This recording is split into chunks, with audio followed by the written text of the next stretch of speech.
Shalom pemirsa. pemirsa. Ya, jumpa lagi bersama dengan kami dalam suatu acara yang luar biasa, yakni Good News Program. Bersama dengan saya Daniel Hendrata dan istri saya Devi Katarina. Senang sekali bisa berjumpa kembali dengan pemirsa setia dari Good News Program. Ya, pemirsa sekalian jangan lupa bahwa Good News Program dapat pula Anda saksikan melalui website kami yang ada di www.anugrah.net. Di mana, Dep? www.anugrah.net. Dan bila ada di antara pemirsa yang memerlukan bantuan doa atau konseling, Anda bisa menghubungi kami di nomor-nomor telepon yang tertera di layar kaca pemirsa sekalian. Ya, pemirsa sekalian, kita tahu bahwa yang namanya uang atau duit ini adalah sesuatu alat yang sangat penting sekali. Walaupun ini cuma alat, tetapi rupanya uang itu seringkali membuat orang itu mabuk kepayang, Dep. Betul ya? Terkecoh gitu ya. Karena dengan uang tentunya hal ini memberikan suatu kuasa atau power kepada seseorang untuk bukan saja membeli sesuatu tetapi dihargai, terus kemudian mendapatkan kehormatan yang luar biasa. Nah, hari ini kami rasa sangat penting sekali untuk berbicara masalah keuangan karena banyak sekali masalah-masalah yang dapat terjadi seputar keuangan. Apa kata firman Tuhan, dan kita tahu bahwa sebagai anak-anak kerajaan surga kita mau menjadi orang-orang yang bertanggung jawab dalam hal keuangan kita. Benar ya? Betul sekali, karena firman Tuhan bilang kalau kamu tidak bisa dipercaya dalam hal mengelola mamon, siapa yang akan mempercayakan kepada kamu harta yang sesungguhnya. Ya, ada seorang pembicara yang akan kita tampilkan hari ini yang pasti akan menjadi berkat buat Anda, yaitu Bapak Benicio Warjaya, dan hari ini topik kita adalah Biblical Finance. That's right. Nah, pemirsa sekalian, kita tahu bahwa ini akan memberkati kehidupan Anda, oleh karena itu persiapkan diri Anda. Kita akan saksikan satu tayangan video yang berikut ini.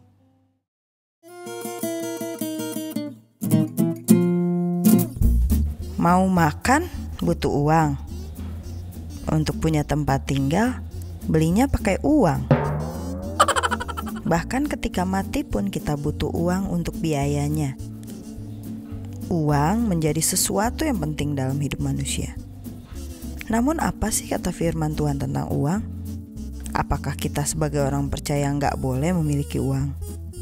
Bahkan di Matius 6 ayat 24, Alkitab menunjukkan uang merupakan kompetitor Tuhan dalam hidup kita.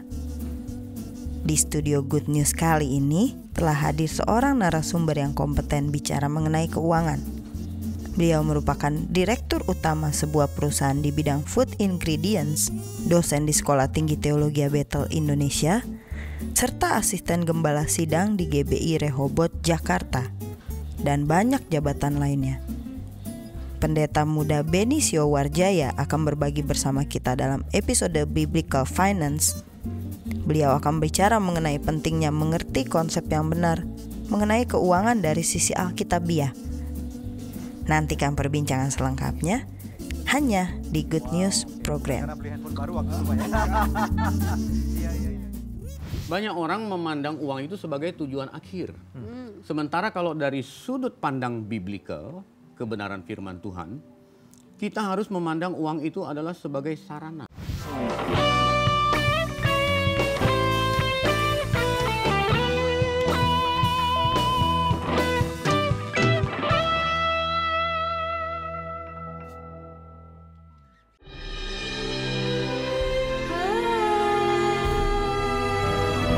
So Good Seafood, lezatnya gak ada yang nandingin. Dari udang dan ikan pilihan. Feel good, so good. Pasti So Good Spicy Wing. So Good Spicy Wing, enak bingit. Mau dong.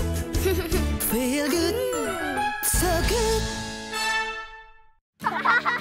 Sayur apa yang besar? Dino Sayurus. Nah, kalau ayam yang besar, ayam semesta. Hal yang besar dan bikin seru, Sones Jumbo.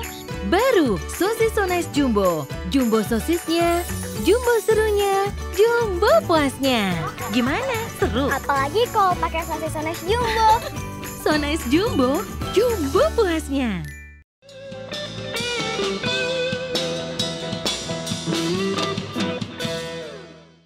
Ya, pemirsa sekalian, jumpa lagi dalam Good News Program, dan hari ini Anda menyaksikan suatu topik yang sangat penting sekali, yaitu Biblical Finance. Di tengah-tengah kita ada seorang narasumber yang saya percaya akan menjadi berkat buat siapapun Anda yang menyaksikan.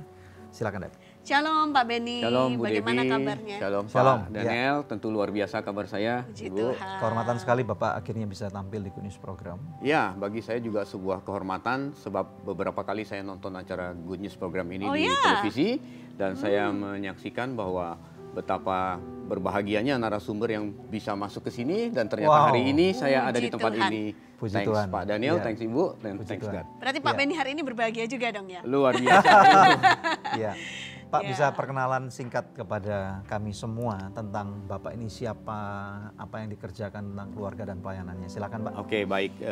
Seperti yang sudah di introduce, nama saya adalah Beni Siowarjaya. Ya.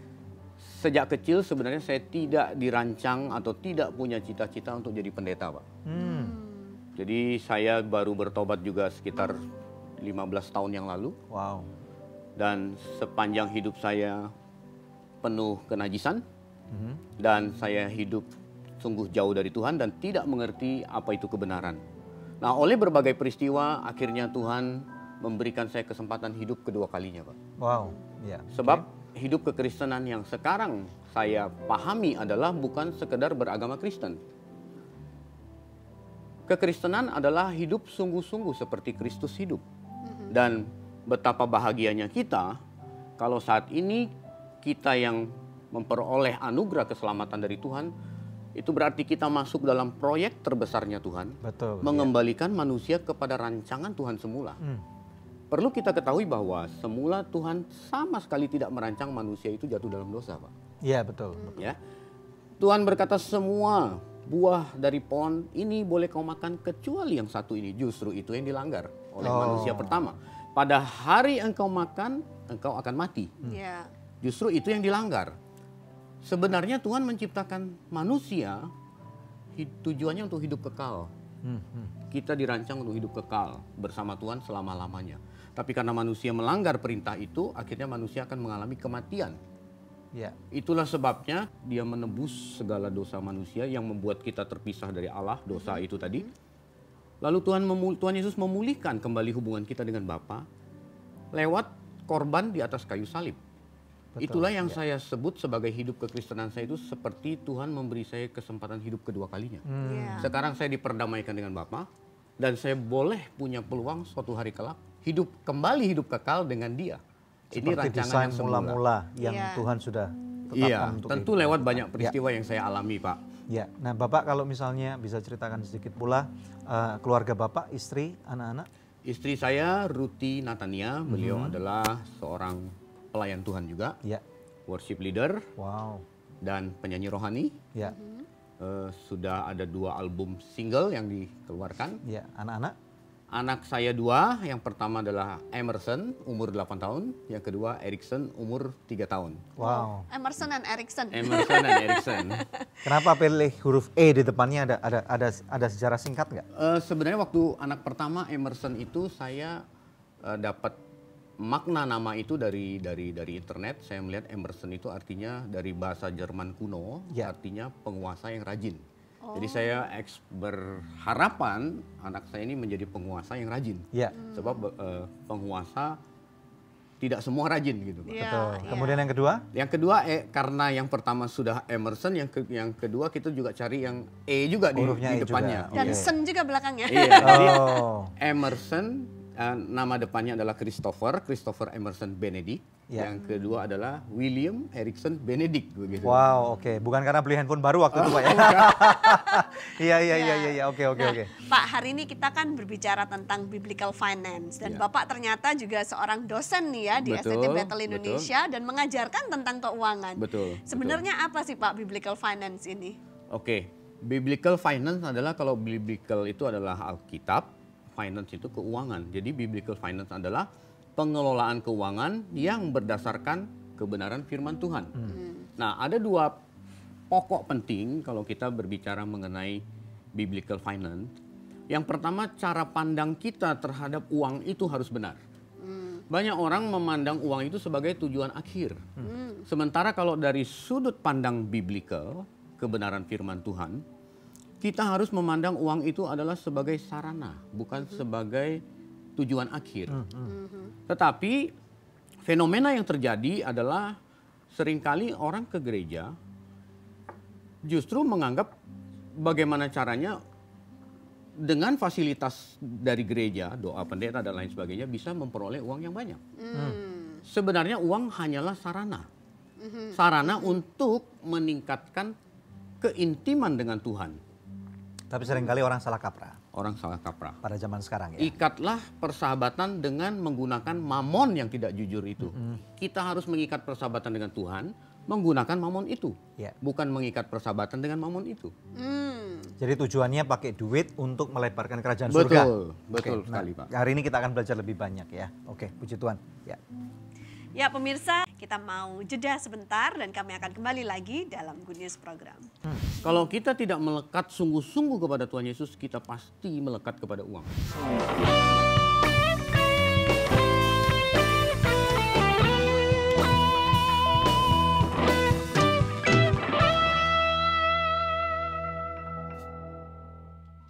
Pemirsa, sejak tahun 2005 kita telah bersama-sama di dalam Good News Program. Terima kasih untuk kesetiaan dari pemirsa setia Good News Program, khususnya buat partner dari Anugerah Ministries. Bila ada di antara pemirsa yang belum menjadi partner Anugerah Ministries, izinkan saya mengetuk hati Anda. Mari sama-sama kita dukung Anugerah Ministries supaya bisa lebih banyak lagi pekerjaan Tuhan yang kita lakukan bersama-sama. Anda bisa menghubungi kami di nomor telepon yang tertera di layar kaca pemirsa atau memberikan taburan di nomor rekening yang tertera.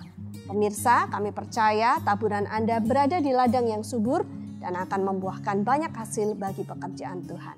Tuhan Yesus memberkati.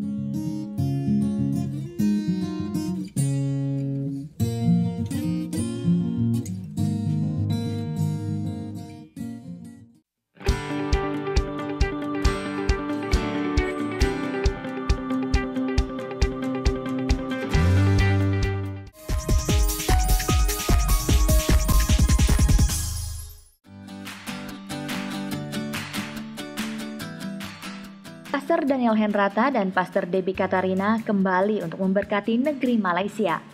Hari di mana mereka mendarat, mereka langsung melayani di Petaling Jaya. Full Gospel Businessman Fellowship Malaysia menyelenggarakan outreach makan malam dan Pastor Daniel Henrata diminta untuk membagikan firman Tuhan. Sebuah kesempatan yang luar biasa dapat terkoneksi dengan FGB MFI Malaysia.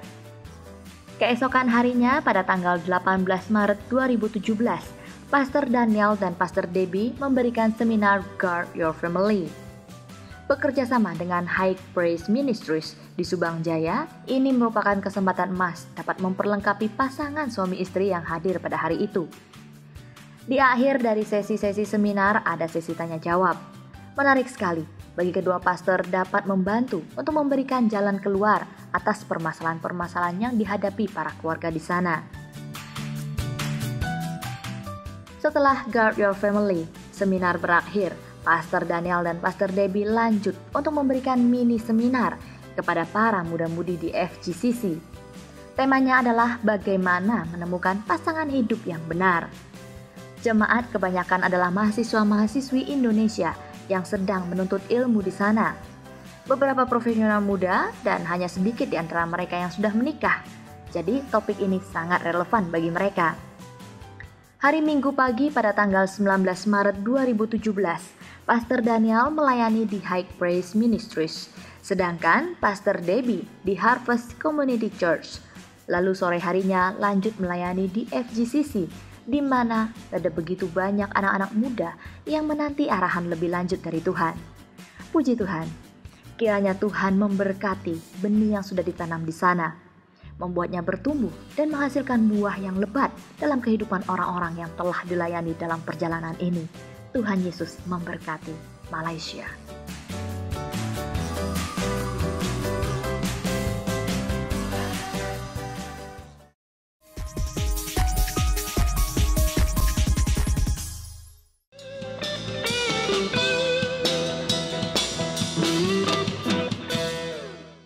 Anda sedang menyaksikan Biblical Finance dalam Good News Program.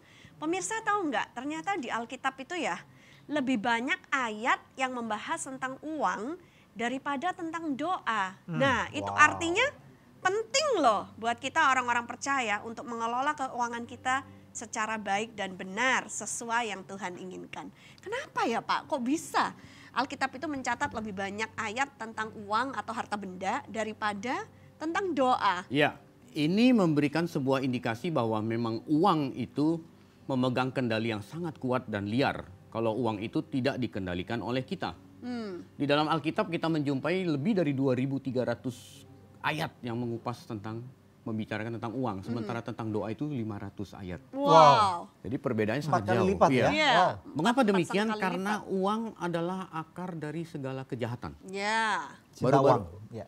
Cinta uang. uang. Baru-baru ini saya mengunjungi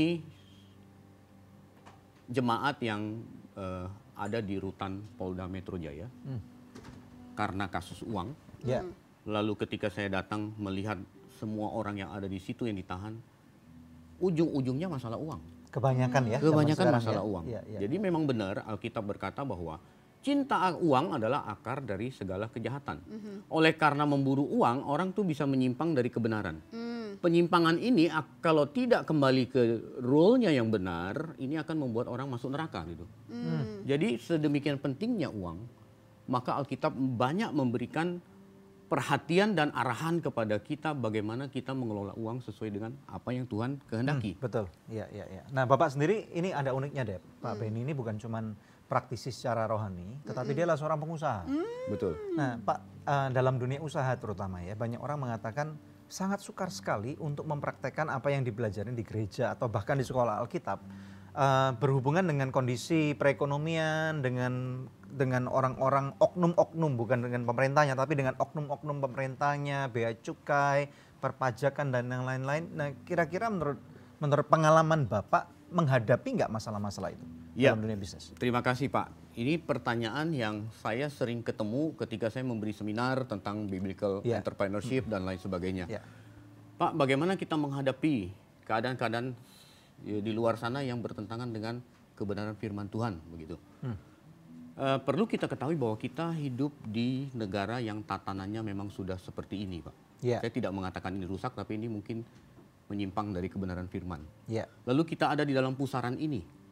Kalau kita tidak ikut dalam pusaran itu, maka kita akan mengalami kesulitan dalam segala hal, entah pengurusan dokumen dan sebagainya.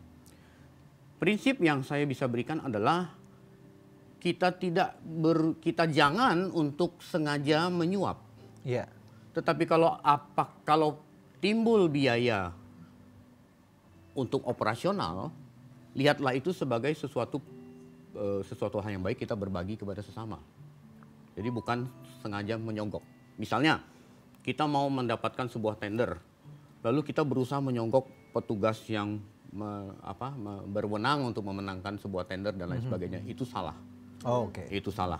Tetapi dalam pengurusan dokumen, kita ingin dokumennya cepat gitu. Tentu ada biaya yang lebih besar. Itu menurut apa yang saya pahami nggak masalah. Tapi kalau dari segi undang-undang pemerintahan kan ada hukum gratifikasi nih Pak. Betul. Gratifikasi itu kan sama dengan itu. Itu bagaimana kita sebagai anak Tuhan dan juga pelaku usaha di luar sana menanggapi masalah gratifikasi. Karena beberapa orang misalnya sudah tertangkap masuk penjara gara-gara ini. Nah, ini menjadi menarik Pak. Kita harus bedakan pengusaha yang benar-benar takut Tuhan dengan pengusaha yang tidak takut Tuhan, Pak. Kalau pengusaha yang takut Tuhan, dia pasti akan mengusahakan untuk tidak melakukan gratifikasi. Jadi nggak boleh? Tidak boleh secara tegas gitu. Ya. Tetapi kalau dalam prakteknya kita menjumpai ada oknum-oknum yang dia berkata bahwa kalau tidak ada hal seperti ini tidak akan gol apa yang kita urus misalnya. Nah, itu biasanya saya menggunakan pihak ketiga, Pak. Oh gitu. Menggunakan pihak Jadi ketiga. istilahnya kita harus cerdik-cerdik lah bagaimana kita menghadapi suatu masalah dengan yang lain Iya, gitu betul. ya. Oke. Tetapi jangan kita dari dalam hati punya niat sengaja supaya cepat selesai lalu kita melakukan gratifikasi. Ini yang menjadi salah. Ya, oke, silakan. Nah, saya mau menanyakan pertanyaan yang berikutnya, Pak. Di Alkitab kita juga lihat ya bahwa Tuhan Yesus itu nggak pernah takut dengan siapapun juga gitu, nggak pernah membandingkan dirinya dengan siapapun juga, kecuali ada ayat yang bilang dengan mamon. Betul. Sebab kamu tidak akan bisa menyembah dua tuan, Betul, ya kan? betul. Kenapa sampai sebegitunya? Bisa Bapak jelaskan lebih Iya, lanjut? sebenarnya uang ini, dia itu menjadi kompetitor utama Tuhan Yesus di dalam hati kita. Kalau kita tidak melekat sungguh-sungguh kepada Tuhan Yesus, kita pasti melekat kepada uang. Maka Tuhan Yesus berkata kita tidak bisa mengabdi kepada dua Tuhan secara sekaligus. Kita harus memilih, oleh karena kita sudah menerima anugerah keselamatan dari Tuhan, maka tidak ada pilihan lain kecuali kita harus mengabdikan diri kita kepada Kristus, bukan kepada Mamon. Berbicara masalah hati, Pak, tadi Bapak bilang hati kita ini kompetisinya kalau nggak dengan Tuhan, dengan Mamon. Nah, caranya bagaimana supaya hati kita lebih berat memfokuskan diri kepada Tuhan bukan kepada uang? Baik, kita harus punya prinsip bahwa mengelola uang untuk tujuan kemuliaan Tuhan. Baik engkau makan, baik engkau minum, melakukan sesuatu yang lain termasuk mengelola uang. Misalnya bagaimana? Misalnya kita menggunakan uang kita, kita harus tahu bahwa kita ini adalah manajer. Kita bukan owner terhadap apa yang kita punya. Ada pada kita. Ya. Sebab ketika kita ditebus oleh Tuhan dengan darahnya yang mahal, seluruh keberadaan kita termasuk harta kita adalah milik Tuhan, 100%. Maka sebagai manajer yang baik akan mengelola uang sesuai dengan standar operating prosedur yang ditetapkan oleh pemimpinnya. Kita sebagai manajer bukan owner, kita harus selalu mencocokkan selera owner kita, yaitu Tuhan. Caranya bagaimana, Pak? Nah, realnya pintar-pintarlah kita memiliki kepekaan atau kecerdasan roh untuk mendengar tuntunan Roh Kudus. Jadi artinya pada waktu kita mau mengelola keuangan, kita pun harus mau istilahnya Alkitabiah juga gitu. Betul. Ya. Maksudnya hidup di dalam roh dalam hal keuangan ini juga ya. Bahkan waktu kita menyusun perencanaan pun, kata Rasul Yakobus 4 ayat 13 sampai 17, kita harus melibatkan Tuhan. Belum melaksanakan ini, baru perencanaan pun Tuhan sudah harus terlibat gitu. Oke, puji Tuhan. Kita akan break dulu ya. Jadi pemirsa sekalian, ini sesuatu yang sangat menarik sekali. Nanti kita sebentar lagi akan take a break. Ada seorang artis rohani akan menyanyikan sebuah lagu yang akan memberkati Anda. Setelah itu saya sangat ingin sekali bertanya lebih dalam dengan Pak Benny. Dan saya yakin pun Anda pun akan belajar banyak karena banyak sekali masalah-masalah keuangan yang akhir-akhir ini mendera bangsa kita dan juga termasuk siapapun kita yang adalah anak-anak Tuhan. Mari kita belajar bersama, persiapkan diri Anda, dan di layar televisi ada nomor-nomor telepon, Anda dapat hubungi kami, Anda dapat kirim WhatsApp kepada kami. Kami akan berdoa bersama dengan Anda. Saya percaya bahwa 2-3 orang berkumpul dan meminta kepada Tuhan, kuasa doa itu besar sekali karena Tuhan akan menjawabnya. Stay tune hanya di Good News Program.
发生在大阳它也不发射光芒，充满恐怖的气氛，世界也更加有爱。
Luar biasa. Selamat datang di Good News Program.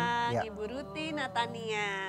Ya. Yang tidak lain dan tidak bukan adalah istri dari Bapak Beni Siowarjaya. Wow. Ya puji Tuhan, terima kasih sekali persembahan lagunya, suaranya bagus dan kemudian alunan arranging musiknya juga meneduhkan hati. Gitu. Ada kucengnya juga. Gitu.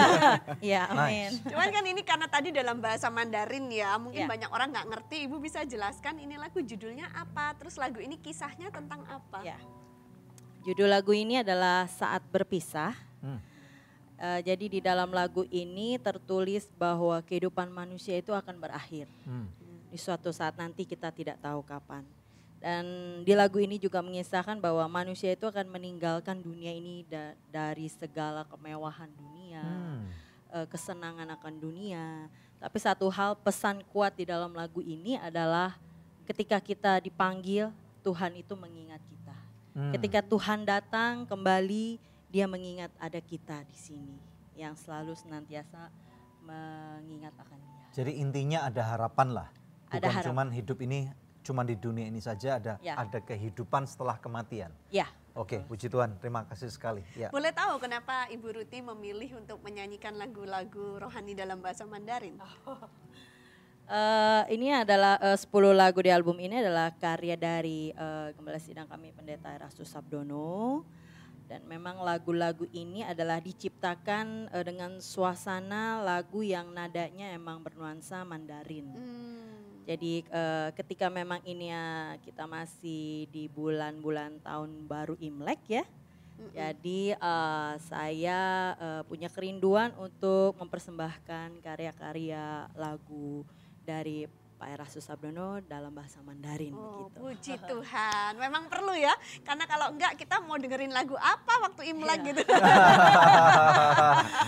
Memang album ini memang secara khusus dipersembahkan bagi mereka memang yang mungkin tidak bisa berbahasa Indonesia, tapi mereka rindu mengenal Injil, kebenaran dari lagu-lagu rohani.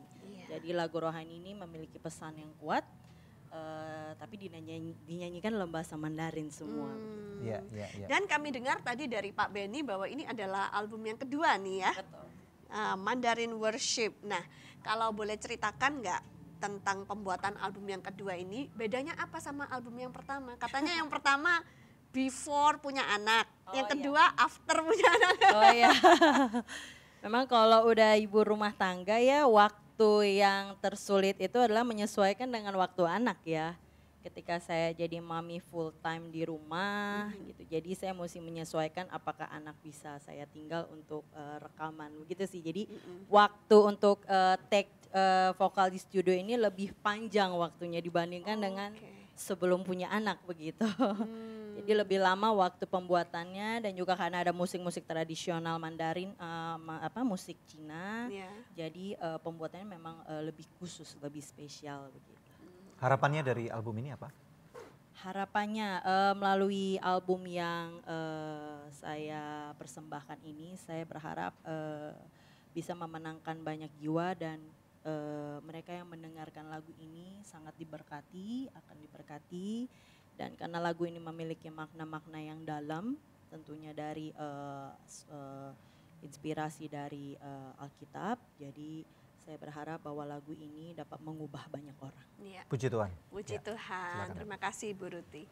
Ya, pemirsa, ini saatnya kuis yang selalu dinantikan oleh pemirsa di rumah ya. Pertanyaannya mudah sekali, yaitu album keberapakah ya lagu yang tadi dibawakan oleh Ibu Ruti Natania. Anda bisa mengirimkan jawabannya melalui SMS atau melalui email ke quiz@anugerah.net dengan format yang tertera di layar kaca pemirsa sekalian. Maka kepada 10 orang pemenang terpilih, kami akan mengirimkan sebuah CD Mandarin Worship persembahan dari Ruti Natania.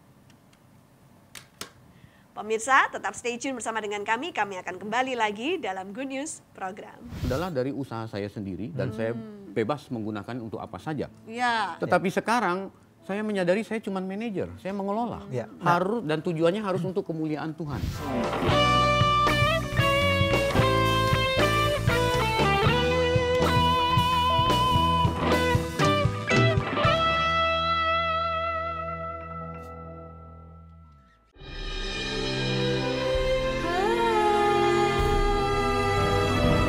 So Good Seafood, lezatnya nggak ada yang nandingin. Dari udang dan ikan pilihan. Feel good, so good. Pasti So Good Spicy Wing. So Good Spicy Wing, enak bingit. Mau dong. Feel good, so good. Sayur apa yang besar? Dinosaurus. Nah, kalau ayam yang besar, ayam semesta. Kalau yang besar dan bikin seru, Sones Jumbo. Baru sosis Sones Jumbo. Jumbo sosisnya, jumbo serunya, jumbo puasnya. Gimana? Seru? Apalagi kalau pakai sosis Sones Jumbo. Sones Jumbo, jumbo puasnya.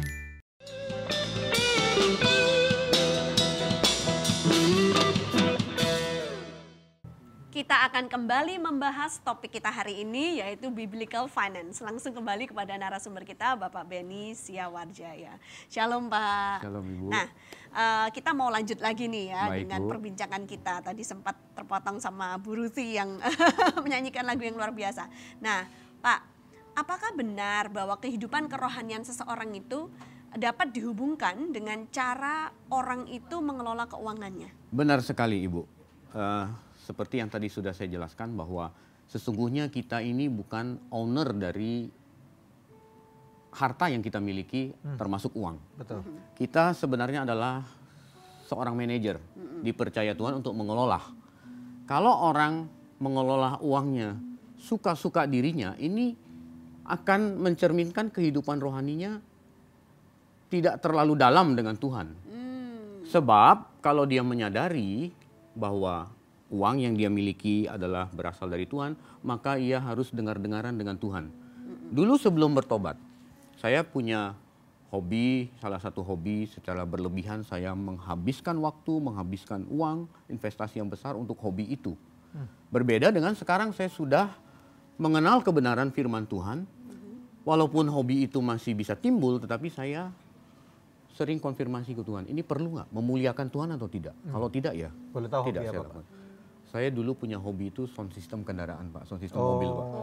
Jadi dari pagi Sabtu sampai hari Minggu itu bisa di bengkel utak-atik audio mobil. Padahal udah bagus, minggu depannya lagi, Iya. kurang lagi, Iya. kurang Tambahin ini, lampu. bassnya kurang gede dikit. Betul, betul. Gitu Tapi ya. sekarang tidak.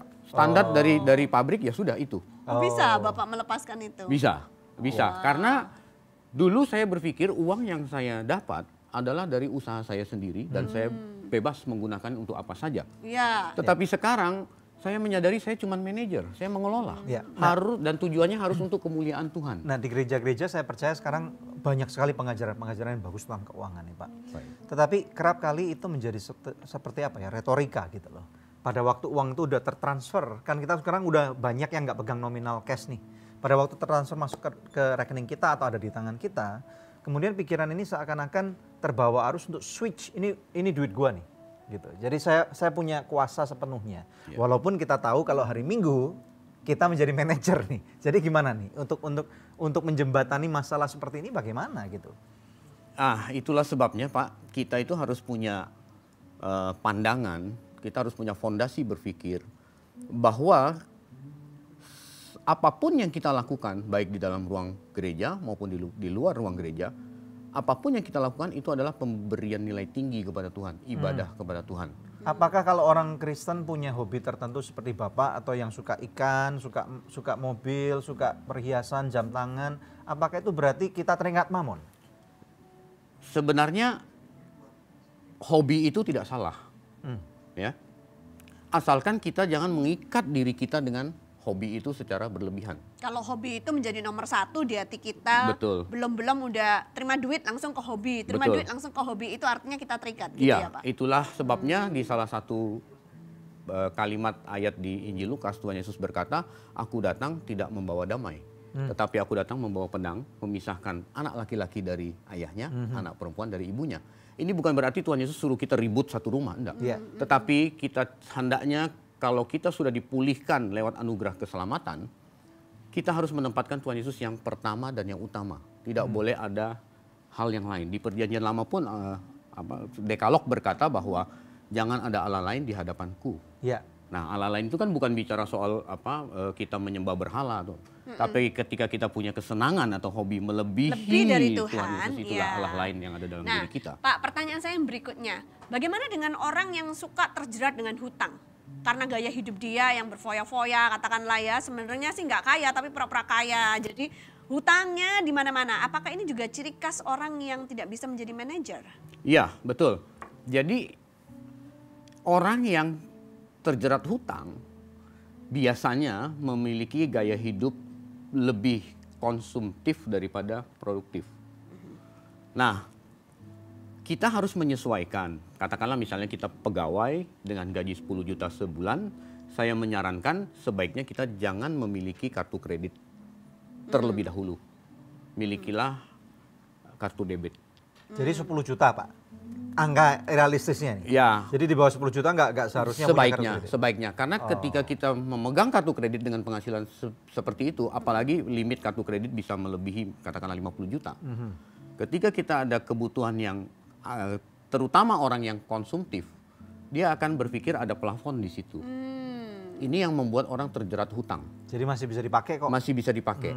Padahal itu bunga berbunga. Nah, ini yang membuat orang terjerat hutang. Jadi ini salah satu tip untuk keluar dari jerat Betul, hutang. saya ya? di kampus juga sering bicara kepada mahasiswa saya, Anda suatu hari nanti kalau bekerja, kalau Anda penghasilan di bawah 10 juta, sebaiknya jangan memiliki kartu kredit dulu. Nah padahal kalau orang bertanya misalnya Pak, kan zaman sekarang kalau misalnya mau beli-beli online, kadang-kadang susah kalau nggak punya kartu kredit, gimana Pak? Ya. Dalam hidup ini tentu ada pilihan-pilihan Pak. Pilihan belanja online, pilihan belanja offline. Nah, ketika kita belum memiliki kartu kredit, kita tidak punya fasilitas itu, kita jangan maksa diri untuk beli online. Yang pakai kartu kredit? Yang pakai kartu kredit. Transfer bisa sih. Transfer juga bisa. Ya. Well, pemirsa sekalian, ini bagaimana dengan Anda? Kepada Anda yang menyaksikan kerap kali Kami banyak menerima ada konseling, ada permintaan didoakan, terutama jerat-jerat hutang ini begitu banyak pemirsa sekalian. Bagaimana dengan Anda? Nah nanti setelah break kita akan lebih tanya lagi tentang kondisi bisnis ya pemirsa sekalian. Bagaimana kita keluar dari jerat hutang itu supaya tidak nggak mencekek kehidupan kita gitu ya. Dan saya berharap ini akan memberikan jawaban buat Anda. Di layar televisi Anda dan nomor-nomor telepon Anda dapat hubungi kami sekarang juga dan ini akan menjadi jawaban buat kehidupan Anda. Stay tune hanya di Good News Program. Terus. Nah ini agak nyentrik kalau saya skala prioritas Pak. Balik lagi kita harus peka menangkap visi Tuhan dalam kehidupan.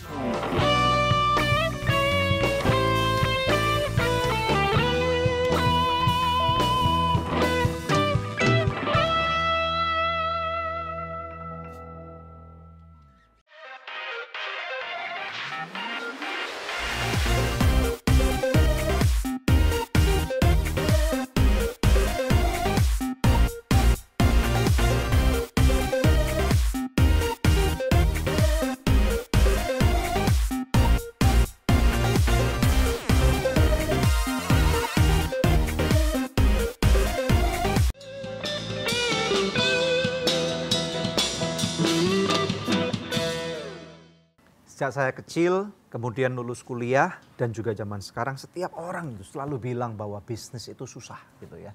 Makin lama makin susah kali ya. Gitu ya. Nah sekarang kita tanyakan kepada pakarnya, gimana nih Pak? Banyak orang yang selalu berkata seperti itu dan sepertinya beberapa orang mengalami benar-benar susah Pak, gimana? Ya, saya selalu mengajarkan kepada mahasiswa saya dalam mata kuliah Biblical Entrepreneurship bahwa dalam kita menentukan bidang usaha yang akan kita geluti, pertama kita harus mencintainya. Jadi kalau kita tidak mencintai bidang usaha itu, banyak orang ini kan senangnya ikut-ikutan Pak. Jadi passion kita ada di sana? Passionnya harus di situ. Oke. Jadi kita harus mendeteksi diri kita, bidang apa yang kita minati, kemudian itu yang harus terus kita kembangkan. Jadi nggak harus ngikutin orang lain tidak lah. Harus kerja ikut-ikutan. di bank, kerja di mana gitu nggak harus ya? Iya. Pertama kita harus mencintai bidang usaha itu. That's good. Besar kemungkinan akan sukses. I see. Yang kedua kita pasti melibatkan Tuhan dalam Yakobus 4 ayat 13 sampai 17 kita melibatkan Tuhan dalam perencanaan. Pasti kita harus melibatkan. Kita sudah mencintai. Tapi kalau Tuhan nggak mau gimana? Nah ini kita harus melibatkan Tuhan. Kita bawa dalam doa, kita tanya kepada Tuhan. Dan kita harus memiliki kepekaan yang baik dalam menangkap suara Tuhan Pak. Nah ini masalah banyak orang Kristen kan. Bagaimana menangkap suara Tuhan gitu. Nah salah satu tipsnya yang saya memberikan adalah di Matius 5 ayat 8. Apa itu Pak? Berbahagialah orang yang suci hatinya karena ia akan melihat Allah. Orang yang memelihara pikirannya bersih. Jaga hati. Orang yang menjaga hati, dia akan melihat Allah. Melihat di sini dalam bahasa asli Alkitab, dalam bahasa Yunani adalah horao. Horao itu artinya melihat dengan hati. Sebab ada dua kata melihat yang lain, blepo, ini kita saling menatap, ini blepo. Kemudian ada theoreo, mengamat-ngamati sesuatu di mikroskop, itu bahasa Yunani. Bahasa Yunani yang dipergunakan Tuhan Yesus di Matius 5 ayat 8 adalah horao, melihat dengan hati. Berarti kalau kita memelihara hati yang suci, hati yang bersih, tidak berpikir banyak yang soal negatif, kita akan mampu menangkap visi Tuhan. Berarti yang nomor 2 tadi ini bisa juga diartikan kamu buka bisnis atau kamu akan diberkati Tuhan, motivasinya nanti apa gitu ya? Tujuannya Betul, kamu kaya apa gitu? Betul nanti. Pak. Oke. Betul. Nomor 3 Pak ada lagi? Nomor 3 adalah kalau kita menyadari usaha yang kita buka adalah untuk Tuhan, maka kita akan bekerja secara all out. Aku tidak bekerja untuk katakanlah aku tidak bekerja untuk diriku sendiri, tapi apa yang kulakukan inilah tempat aku melayani Tuhan. Dulu saya buka usaha sebelum bertobat, dengan usaha saya sekarang ini setelah bertobat, cara pandang saya beda. Dulu aku buka usaha untuk memupuk kekayaan pribadi. Ada nggak Pak tips untuk kita semua, bagaimana cara mengalokasikan dana-dana yang kita punya? Gitu? Nah ini menjadi menarik, sebab banyak pembicara yang saya dengar di berbagai tempat, mereka membuat skala prioritas. Misalnya mengalokasikan dana 1 untuk keluarga, 2 untuk bisnis, 3 untuk Tuhan, dan lain sebagainya. Kalau saya agak unik Pak, agak nyentrik Pak. Oleh karena seluruh keberadaan kita adalah milik Tuhan, karena kita ditebus dengan darahnya yang mahal. Maka skala prioritas saya 1 untuk Tuhan, 2 untuk Tuhan, 3 untuk Tuhan, 4 untuk Tuhan gitu. Semuanya untuk Tuhan. Nanti Tuhan dalam keluarga, Tuhan dalam bisnis, Tuhan dalam apa? Tuhan dalam hobi juga. Termasuk kalau tidak berlebihan. Iya. Terus. Nah ini agak nyentrik kalau saya skala prioritas Pak. balik lagi kita harus peka menangkap visi Tuhan dalam kehidupan Intinya itu kita ya. masing-masing.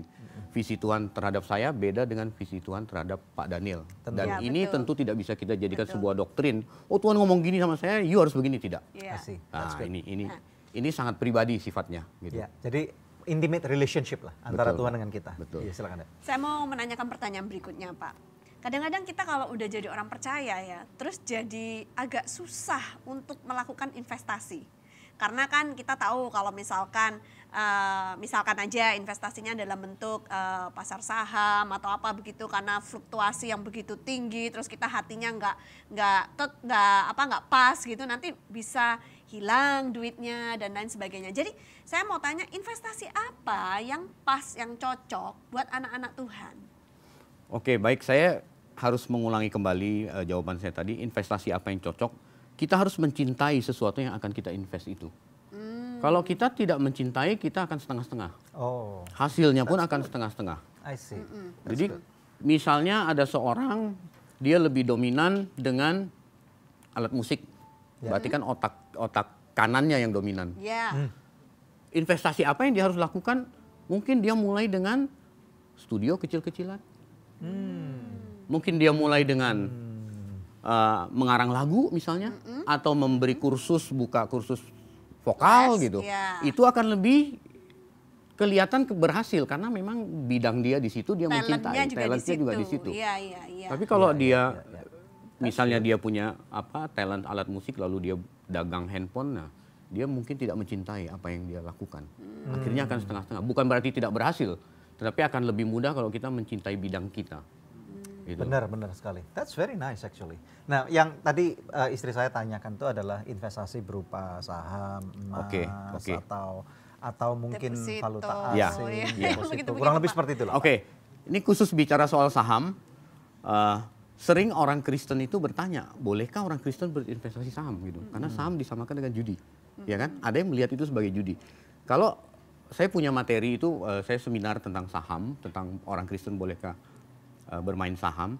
Ternyata saham itu bukan judi, karena Betul. saham itu Ya. tidak mengandung unsur tebak-tebakan. Kalau judi itu harus memenuhi unsur tebak-tebakan gitu. Saham itu tidak gitu. Cuman masalahnya Alkitab berkata di mana hartamu berada, di situ hatimu berada. Ya. Nah, ketika seseorang mulai main saham, dia itu akan memberi perhatian yang lebih terhadap aktivitas yang lain. Ini otomatis. Ya. Dia main sendiri ataupun dia suruh pialang saham yang main, dia akan fokus ke situ terus. Nah, ini yang akan mengganggu relationship kita dengan Tuhan. Karena pergerakannya cepat sekali. Karena pergerakannya dan harus dipantau terus gitu. Nah, apakah orang percaya boleh main saham?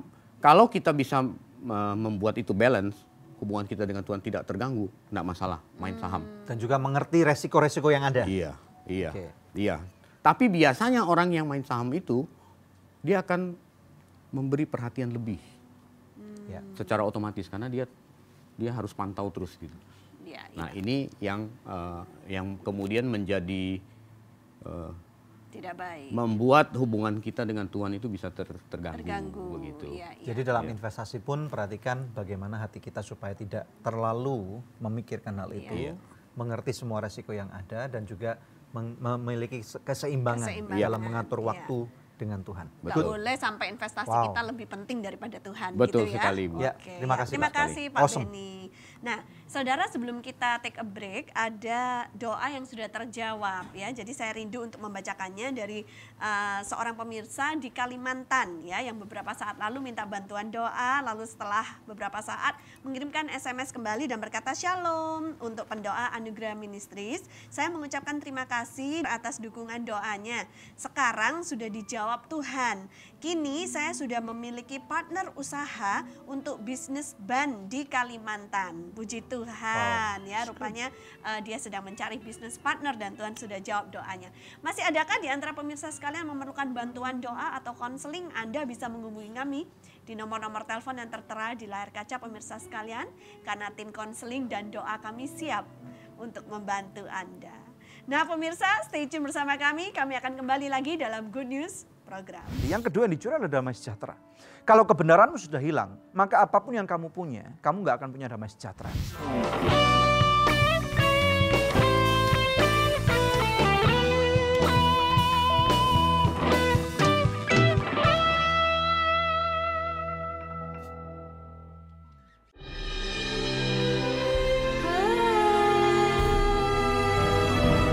So Good Seafood, lezatnya nggak ada yang nandingin. Dari udang dan ikan pilihan. Feel good, so good. Pasti So Good Spicy Wing. So Good Spicy Wing, enak bingit. Mau dong.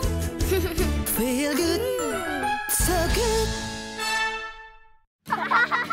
Sayur apa yang besar? Apa ya? Dino sayurus. Nah, kalau ayam yang besar, ayam semesta. Hal yang besar dan bikin seru, Sones Jumbo. Baru sosis Sones Jumbo. Jumbo sosisnya, jumbo serunya, jumbo puasnya. Gimana? Seru? Apalagi kalau pakai sosis Sones Jumbo. Sones Jumbo, jumbo puasnya.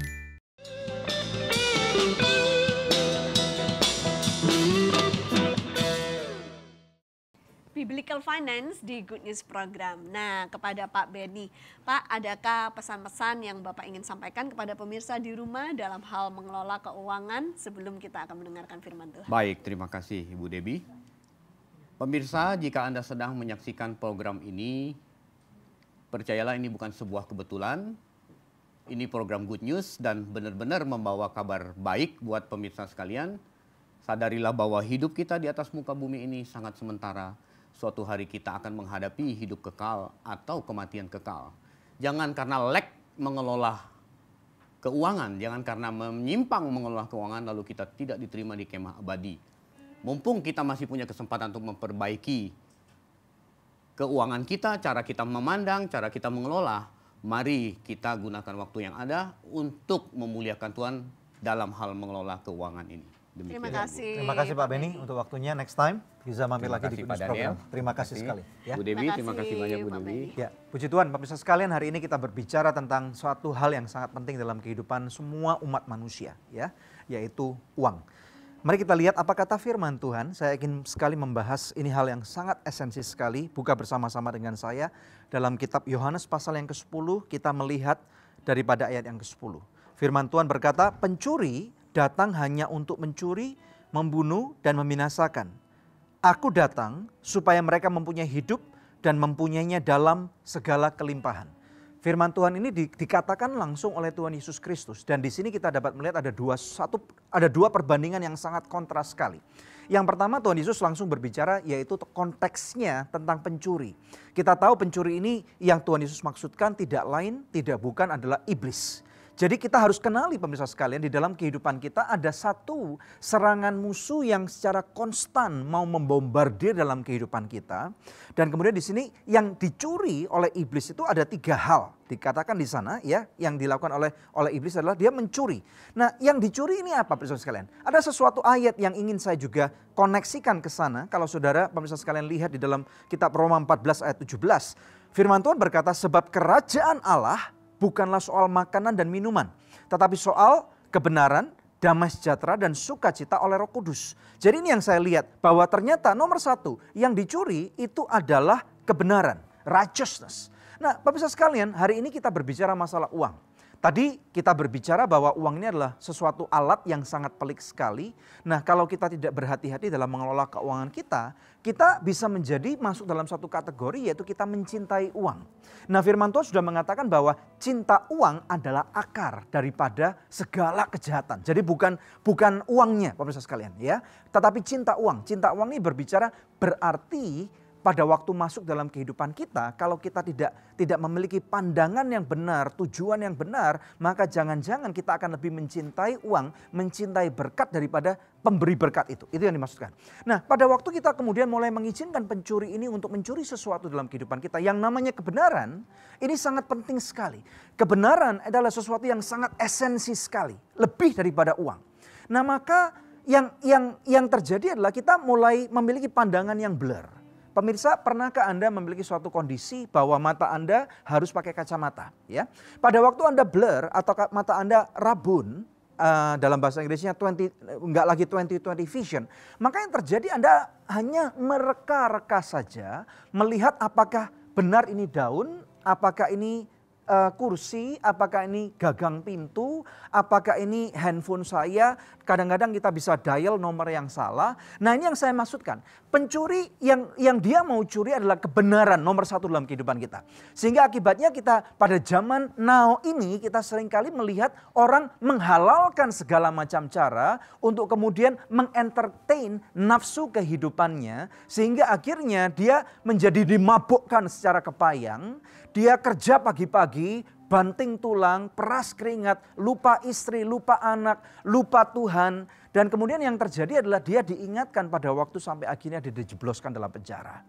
Saya sering kali menemui orang-orang seperti ini pada waktu saya harus khotbah di penjara. Kasihan sekali, yang menjadi korban adalah ternyata bukan orang itu sendiri, tetapi istri yang ada di rumah dan anak-anak yang gak bisa sekolah.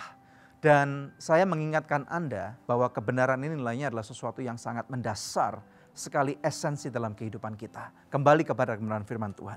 Yang kedua, dibunuh. Yang dibunuh apa nih sekarang pemirsa sekalian? Jadi dari dasar Roma 14:17 tadi, yang kedua yang dicuri adalah damai sejahtera. Kalau kebenaranmu sudah hilang, maka apapun yang kamu punya, kamu gak akan punya damai sejahtera. Tuhan Yesus berkata, peace I live with you, and peace that is not the same that the world can give you. Damai sejahtera yang tidak berasal daripada dunia. Orang dunia berpikir kalau uangku, misalnya saudara hari ini saldo saudara cuma 100 juta misalnya. Saudara berpikir kalau saudara punya uang 10 miliar, saudara akan hidupnya tenang. Saudara tahu nggak, pada waktu uangmu 10 miliar, hidupmu tidak akan lebih tenang daripada engkau punya 100 juta. Jadi bukan nominal uangnya yang akan mendatangkan damai sejahtera, tetapi the state of mind dan hubungan saudara dengan Tuhan itu sendiri. Kalau engkau tahu kenapa Tuhan memberkati saudara dengan 100 juta, maka engkau akan hidup dengan syukur. Kalau saldomu tinggal 10 juta atau tinggal 1 juta bahkan, tetapi kalau saudara memiliki hubungan yang dengan tenang dengan Tuhan, maka hidupmu akan memiliki damai sejahtera. Yang ketiga, dan kemudian yang dibinasakan adalah sukacita. Kalau saudara sudah nggak punya kebenaran dalam kehidupan, saudara nggak punya damai sejahtera, saudara nggak akan pernah punya sukacita. Punya uang berapapun, saudara hari ini bisa beli dengan uang tunai mobil yang harganya 10 miliar pun, atau jam tangan yang sangat bagus, tas yang sangat mewah, engkau bisa naik first class untuk pergi ke luar negeri, liburan di sana sebulan, tetapi di sana engkau akan masih uring-uringan, karena itu bukan esensi kehidupan. Tetapi Tuhan Yesus berkata, aku datang supaya mereka mempunyai hidup dan mempunyainya dalam segala kelimpahan. Bagaimana dengan kehidupan Anda pemirsa sekalian? Apa yang menjadi esensi dalam kehidupan Anda? Sudahkah hati Anda tertambat kepada Tuhan, bukan kepada mamon? Saya mengingatkan sebagai hamba Tuhan bahwa di dalam kehidupan kita ada banyak hal yang jauh lebih penting daripada uang. Dan hari ini Tuhan mau menitipkan satu alat yang namanya uang itu supaya kerajaan surga dipermuliakan melalui kehidupanmu. Ada banyak orang-orang yang dapat ditolong. Ada banyak proyek-proyek kerajaan surga yang dapat dilakukan, dapat di-finance oleh kehidupan Anda. Dan Tuhan memakai Anda untuk menjadi salah satu pendorong kemajuan kerajaan surga. Apabila Anda tertantang untuk memberikan hidup Anda sebagai alat yang akan Tuhan pakai untuk pelebaran kerajaan surga. Dan Anda mau hidup dalam kebenaran supaya uang menjadi alat dan Anda mau tepatkan dengan cara yang benar. Mari kita berdoa. Haleluya. Bapa, dalam nama Tuhan Yesus Kristus, kami berdoa sekarang untuk setiap pemirsa Good News. Mereka yang lagi terikat akan masalah keuangan. Tuhan tolong hancurkan jerat-jerat itu. Ajarkan kepada kami, inspirasi kami, berikan kami hikmat supaya apa yang sudah kami dengar dan kami tonton itu dapat dilakukan dalam kehidupan kami. Dan Tuhan tolong kami supaya kami dapat Engkau pakai menjadi pelebar kerajaan surga. Aku melepaskan berkat-berkat dan hikmat, damai sejahtera, kebenaran dan sukacita untuk dimampatkan dalam kehidupan saudara. Terima sekarang di dalam nama Tuhan Yesus Kristus yang diberkati oleh Tuhan. Katakan bersama dengan saya. Amin. Haleluya. Ya pemirsa, satu tayangan yang luar biasa telah kita lewati bersama. Ya. Tiba saatnya kami pamit undur dari hadapan pemirsa. Hanya untuk berjumpa kembali di pekan yang akan datang di hari, jam, dan stasiun televisi yang sama. Saya Debbie Katarina bersama dengan suami saya Daniel Hendrata. Tuhan Yesus memberkati.